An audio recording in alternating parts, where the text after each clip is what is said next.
Pag-usapan natin yung volume of a cone. The formula is 1/3 times the base area times the height. Or,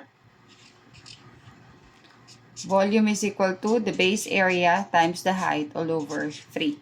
Pareho lang yan. Okay, so ito na lang gamitin natin.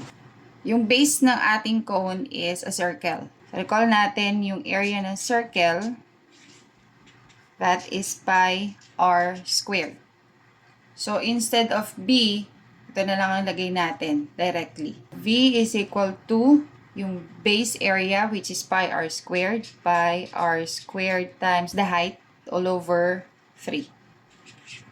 Okay, and then ito yung given. The radius is 2 centimeters and the height is 4 centimeters. So, substitute lang natin. So, pi, r is 2 centimeters and then naka-square. And then the height is 4 centimeters. All over 3. Okay, yung pi natin, pwedeng 3.40 na lang. Ayan. Times yung 2 centimeters squared is 4 centimeters squared.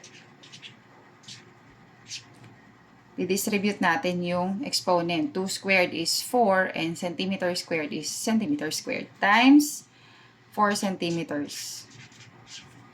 All over 3. So, we multiply this. 4 times 4 is 16 and 16 times 3.14 is 50.24 cubic centimeters divided by, hindi pa tayo tapos, 3. And that would give us 16.75 cubic centimeters. So, given ang volume, given ang radius, hanapin natin yung height.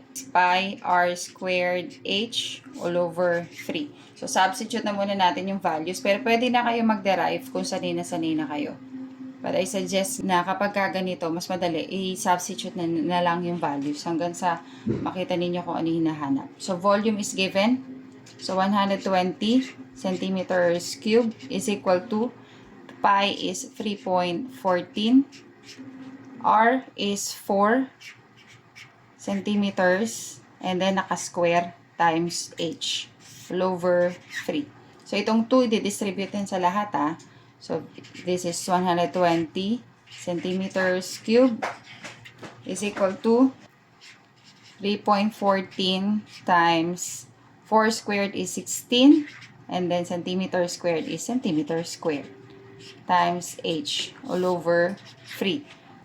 Ito pwedeng i-multiply na dyan. So, 120 times 3 is 360 centimeters cubed is equal to, when we multiply this is 50.24 then times h. So, divide natin both sides of the equation by 50.24. Singit ko centimeter squared, no? Di ko nasama. So, this is centimeter squared and this is also 50.24 centimeters squared. Okay lang naman kahit walang ganito. Basta yung final answer is, alam nyo dapat yung unit. Kasi, kaya ako na sinasama tong may unit kasi nakakalimutan nung iba dun sa final answer kung naka-cube ba, kung single unit siya or naka-square. Pinakita ko lang kung ano nangyayari. Kung bakit nagiging gano'n na lang ang unit niya. So, ito cancelled. Tapos ito cancelled din. So, centimeters na lang matitira. And then, divide. And that would give us 7.17 centimeters. So, ito yung ating height. Or, ayusin lang natin. The height is 17.17 centimeters.